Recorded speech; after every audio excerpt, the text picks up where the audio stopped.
Welcome to the Run Radio podcast. My name's Trina Wilcox. Today on the Writer's Room, Erin Riley joins us. Welcome. Oh, hi, Trina. Thank you so much for having me this morning. Thank you for being here. We're going to talk about a subject that is very important for people to know the signs of. And unfortunately, you've experienced what this is all about. So tell me how you put into a book and recognize the signs finally about narcissism. Well, honestly, Trina, I didn't know that narcissism was a real thing. Call me naive, but I always thought that the phrase narcissism, it's so overused, right? I thought that people, you would just say about your micromanaging boss, that person's being really hard on you. Oh, she's such a narcissist, but I didn't really honestly believe or know that it was a disorder. Not unlike schizophrenia or borderline personality disorder. It really is a clinical diagnosable disorder to some degree, and not diagnosable by a brain scan or a blood test, but by behaviors. So it really is kind of, it's a little bit difficult to put it together. There are different ways that narcissism can sort of manifest itself and present itself.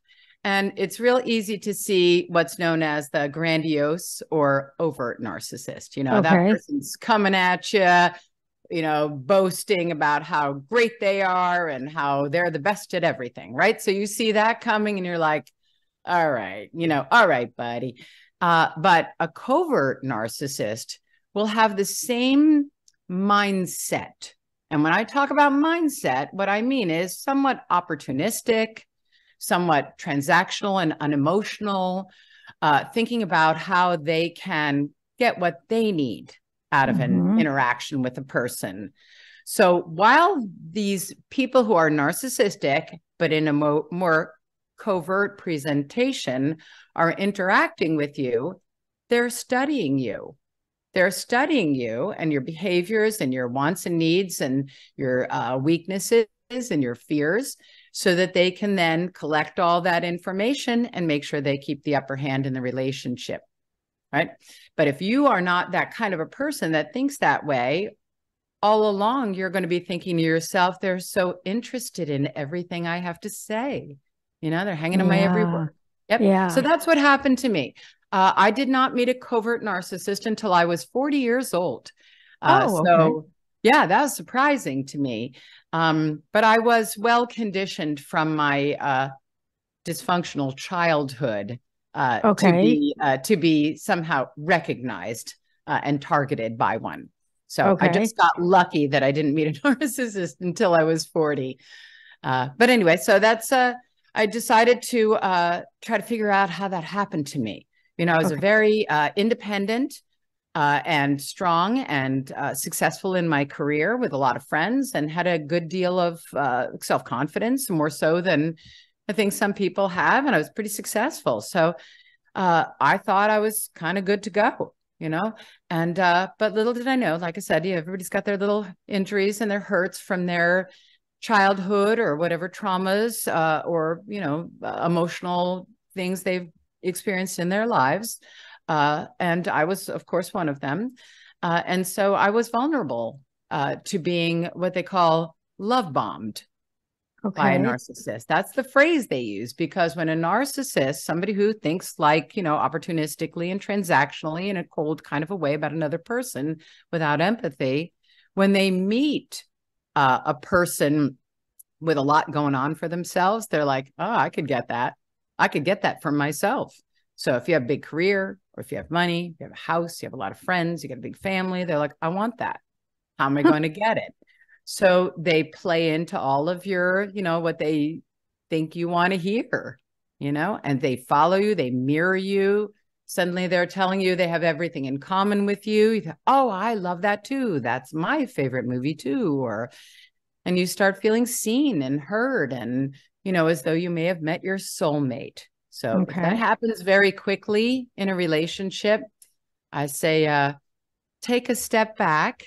Take a step back if somebody's coming on that quickly at you, because they may want something from you rather than to get to know you. Okay. So, yeah. So this happen to you in a personal, very personal, intimate relationship? Very much so. Okay. I worked in the music business for 40 years. So, and I was in radio. So I know you're in radio. I was a radio DJ and a radio programmer. So I know a lot about radio, and you've been in the music business or in the radio business for a while. So, you're going to you're going to run into some patriarchal types of, situations, or some misogyny with women. Even as a radio DJ, we weren't allowed to have two women DJs back to back. Why? Who knows? But we're allowed to have male DJs back to back, right? Mm-hmm. So, I was somewhat conditioned, even you couldn't play two female artists. Yes. Back, right? Yep. Heard that a lot. Right. So I would think to myself, all right, well, this is just, this is eventually going to change, but, this is just the way of the world. Women are still struggling to be seen and heard and be taken seriously and whatnot. And I kind of accepted that. So that kind of is part and parcel to, how I was raised and how I dealt with being in the music industry, which was so male dominated and whatnot. But then when I met my husband, so my husband is actually my second husband. My first husband was alcoholic. I was able to actually divorce him because it was clear to see that he was alcoholic. Right. Couldn't help him. My second husband, while he was still, had a lot of, he wasn't a good husband for me. He sure seemed like it. He presented himself in this way that was very helpful and very supportive, very reliable, very safe, all the things he actually wasn't. So that's I met him on Match.com in 1999. So what is that? 25 years ago now. It's probably the first year of Match.com. And like I said, second marriage, I'd been single about 3 years, and he just seemed like the nicest, calmest, most helpful, reliable, somewhat shy guy. And after all the years of working in the music business with all these loud, whatever, assertive men, I thought, you know what? You don't know how to pick the right guy. Seems like a better choice for a husband, somebody that's going to just sort of stand by you and not compete with you. Right. Yeah. Well, it was an act. It was an act. And I fell for it because I was ripe to fall for it. So yeah, this is a marriage. It was a marriage that lasted 20 years. Really? And I was not aware that I was dealing with someone so disordered for the first 17 years we were together. What was the light bulb moment? Well, it got pretty bad toward the end, but I had it on paper. We went to our maybe 6th or 7th marriage counselor after never being able to get our relationship working well. And this one was an older male gentleman, and not so easily manipulated, perhaps. Maybe had a little more experience. And on our at our second meeting, this gentleman said, something doesn't add up here. You two seem like really intelligent, nice people that should be able to work out a relationship. Let's do psychological testing. There's my answer. Oh, my goodness. Yeah. So that many therapists and counselors, and nobody recognized it beforehand, or at least said so. Nothing even close. In fact, I look like the problem. I always look like the problem because I'm the emotional one. I'm the expressive one. I'm the one that has the anxiety and all that's, and I'm communicating that in this sort of frustrated way. But he this or this, duh. And then my husband would sit there in the therapy session and look at the floor and say, but I just love her. I'm just trying to make her happy, and I don't know how. I just do everything I can. My whole life is trying to make her happy. And the therapist would, they'd be jealous. Sometimes the female therapist would be like, what's wrong with you, lady? He just wants to make you happy. Right. So how did he receive the information? How did he feel about that? That's a great question, because that was one of the biggest surprises of this situation. Right. he got his report back. I got my report back. My report looked as though I was a little on the codependent side. Okay. And so I've come to learn that I had some work to do myself, but his was just downright terrifying. It said he had no capacity for love, that he was sadistic, that he had high scores in borderline personality. He was dependent. He was suicidal. There were so many like extreme phrases. He had a delusional disorder, like all of these just terrifying, not only just words that were popping out from his psych report, but actually the narrative, basically was saying this guy is not capable of love. This guy is constantly telling me, but I love you, but I love her. But if you're not capable of love, the answer is no, you don't. You need me.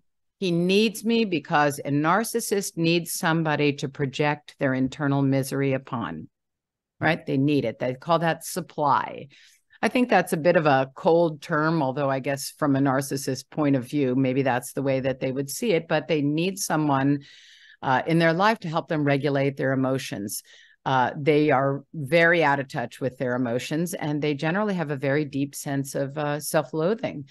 So they use all their little tricks to deflect that, the projection where they'll accuse you of doing whatever it is they're doing, or blame shifting, or keeping you just kind of like off your mark. So you never really feel like you understand what's happening, and you think it's you. Right. When you get gaslit and somebody tells you you're crazy or that didn't happen, a normal person might question themselves, with a little humility. Gosh, I thought I said that. I was sure I did, right? Yeah, so of course you did. So that's something I want to communicate to your listeners. If anybody ever tries to deny your version of reality, right? If somebody says that didn't happen and it did, get away from that person. That person is doing that intentionally. Yeah. So when he got the results, was he upset? And how did you feel hearing that these are the characteristics of the person that you care about? That was the weirdest thing of all. His response was like shoulder shrug, like, oh well, they got me. That's me. And I was terrified. So let me tell you a very important aspect of what was happening at that time. We'd been together at that time about 17, 18 years, and we were getting ready to retire to a beautiful Caribbean retirement home that we built on an island off the coast of Panama. Right? So 8 years, we built this beautiful custom home together. And the relationship was getting worse and worse and worse over the years. But he kept promising me that it was all the work we were doing in our business and the stress, and he couldn't wait to retire to a beautiful place where he could just be peaceful. And that's what they call the cycle of abuse. In any kind of an abusive relationship, there's the love bombing stage where they're coming at you. Then there's the devaluing stage where they have less respect for you because, God forbid, you're a human being. You might actually have a flaw or a need or a criticism. And then they will discard you, and then they'll hoover you back, and it just keeps going like that. You've heard of those types of relationships when it's a physically abusive relationship. Well, that applies as well, in a psychologically abusive relationship. So he would tell me that he was going to be happier in Panama, and that our relationship would be what it always could have been or should have been. Right. Okay. And I wanted to believe, I had so much invested, a marriage, a lot of money, my dreams, my whole life's work was invested in this.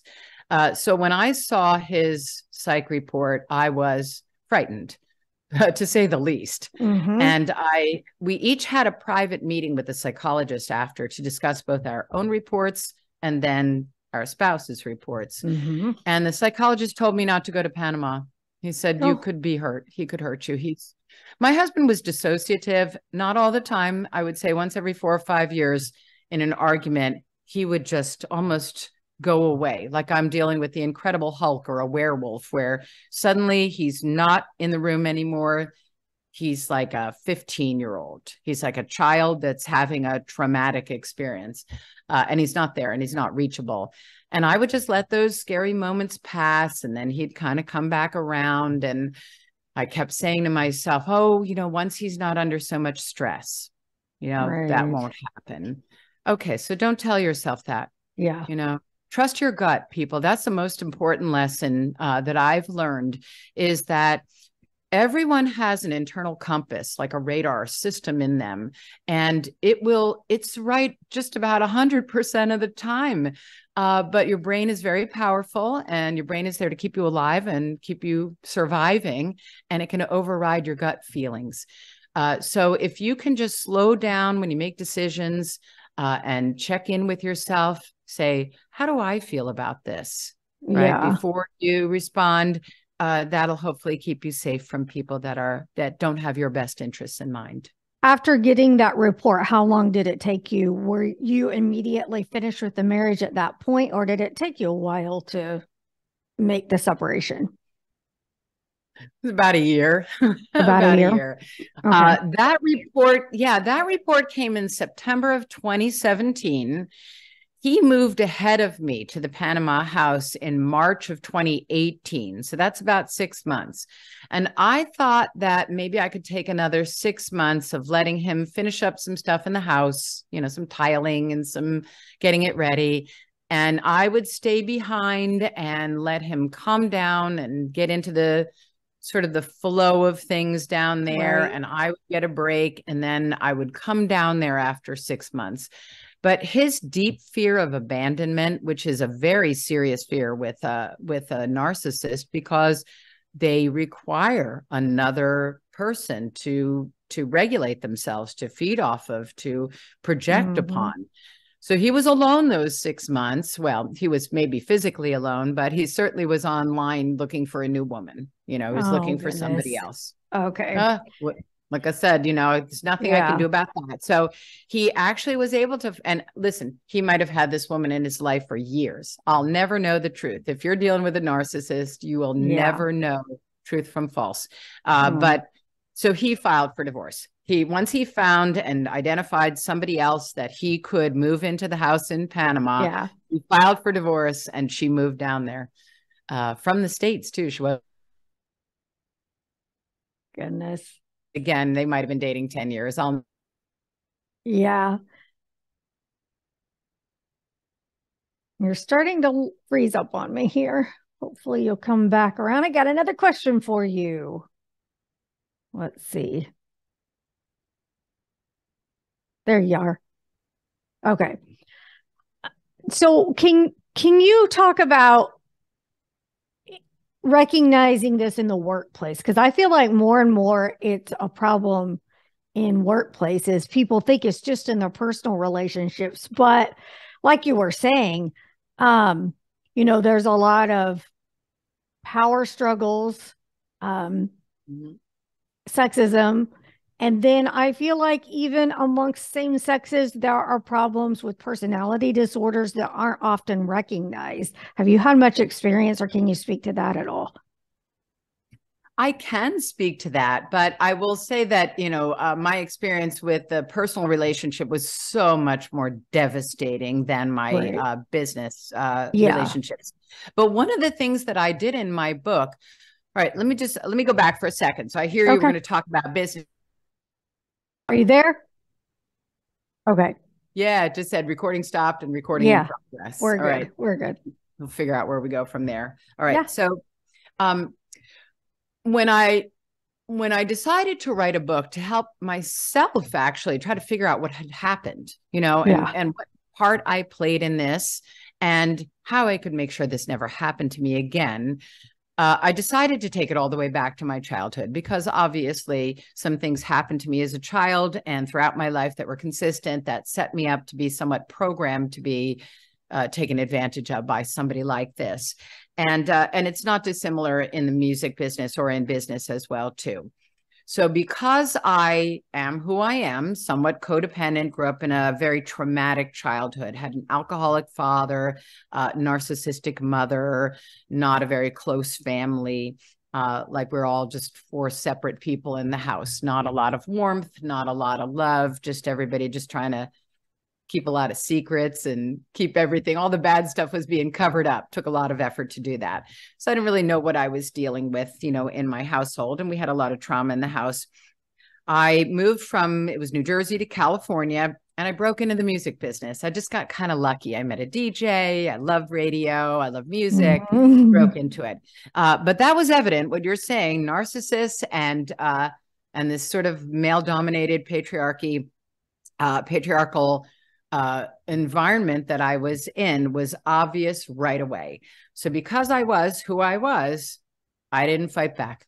I just didn't fight back. I felt like I was lucky to have my job, and they made sure that I felt lucky to have my job. Yes. So they could keep me in my place. You're lucky to have your job. We have this many token women, right? If you look at any pictures of me online with rock stars, and I did work all throughout the 70s and the 80s, so I got to meet a lot of really cool people. You will see pictures of maybe me and one other girl and like 25 men in the picture. Yeah. Because that's about the average. So I felt lucky to be there, and I took a lot of bull because of it. And there's a story in the book that's terrible. So I'm going to tell the story. If you have to edit it out, do. But this is a terrible story. So this is a serious narcissist. So I had won the Billboard Music Director of the Year Major Market Award that year. Cool. We were #1 in our market. I was music director and assistant PD. I had gotten so many great promotions and exclusive things for the radio station. I said, this year I'm going to ask for a raise. I'm asking for a raise, something I'd never done before because I didn't want to lose my job. God forbid, don't ask for anything. So I went in with a long list of my accomplishments to speak to the general manager about a raise. And he's silent. When I asked him, gave him all my list. He silently sat there for about 30 seconds and said, sit on my face and we can talk about it. Stop it. No. Now, this is behind a closed door. Now, did he really mean that? Maybe. Listen, if I had said yes, the answer is probably, yeah, let's go. But, of course, he was like half kidding because it was an intimidation tactic. Right. To keep me from asking for a raise. It's not okay. It's not funny. It's not funny. And also, that wasn't really a thing at that time. This has to be 1985 or 1986. And I do remember about a year later, that same general manager putting out a memo to everybody at the radio station saying, clear your offices of anything sexually inappropriate, because women are starting to win lawsuits for things like this. But before that, you just had to take it. So I did. I literally I ran out of his office, and I cried all the way down there, and I still didn't do anything about it. So, I was raised, and many women were raised, to just accept that role in life and somehow feel lucky that you get to participate and whatnot. And that's awful. And I've been recovering from all of those thoughts and feelings and self-perceptions for my entire life. And writing the book really helped a lot, because that helped me kind of string all of the pieces together, connect the dots to figure out, how do I check in with myself and see how I'm feeling, and then honor that feeling? And then what are the statements that I can use to let others know what I'm doing? Right. I'm honoring myself right now. And by honoring myself, I'm going to tell you that I don't like what you're saying to me, or I don't want to do that. Right. So I didn't have those words before. I didn't learn those words by example or by any kind of a mentor teaching them to me. But that's what I'm teaching myself now. Good, so you can teach yourself. Yeah, you can teach yourself. That's great. Yes. Well, first of all, I'm sorry you've went through those periods of life, but I'm thankful that you are, like you said, teaching yourself and teaching others. So what is one of the things that when you have words like narcissism and gaslighting that are very important things to know, and then they get kind of mainstreamed, and I've got a great sense of humor. I'm all for a joke, but then people start using it so casually, it gets muddled and confused. Like you said, you didn't even realize that narcissism was real. How do we make sure that a post on Facebook is not real or is real? Things that people should know to delineate between the two. That is a marvelous question. That is a marvelous question. Real narcissism, first of all, narcissism, like autism, exists on a spectrum. Everyone has some degree of narcissism as a part of their, personality. You do. You wouldn't be able to get on a microphone and talk to people and think anybody cares about what you have to say unless you had a nice, healthy dose of narcissism. I'm smart. I have something to communicate. I want to share, whatever. That's good, right? And then on a spectrum up until a disordered level. So when we're talking about a disordered level of narcissism, we're talking about pervasive behavior. This is in every aspect of their lives. You'll see people who are narcissistic treat one person one way, treat another person another way. If you see that, right, and change on a dime, right? And my husband was slow as molasses. He was like Eeyore, depressive, slow, couldn't answer a question, took 30 seconds to respond, unless he flipped that switch. And then he was lightning fast. He could talk you right down to the ground, twist your words, blame shift you, accuse you of something until you're suddenly defending yourself. So I'd say pervasive. There's, like I said, it's a spectrum. But if you hear arrogant statements, if they try to poison you against your friends and family. As we were finishing up our conversation, the internet connection went down and wasn't going to be up for several hours, and Erin had more interviews to get to. So be sure that you check her book out wherever you can get books. Amazon, Barnes & Noble bookstores, autographed copies, and voodoo dolls available at adarkforce.com. Get her book now. Erin Riley, thanks for the great conversation.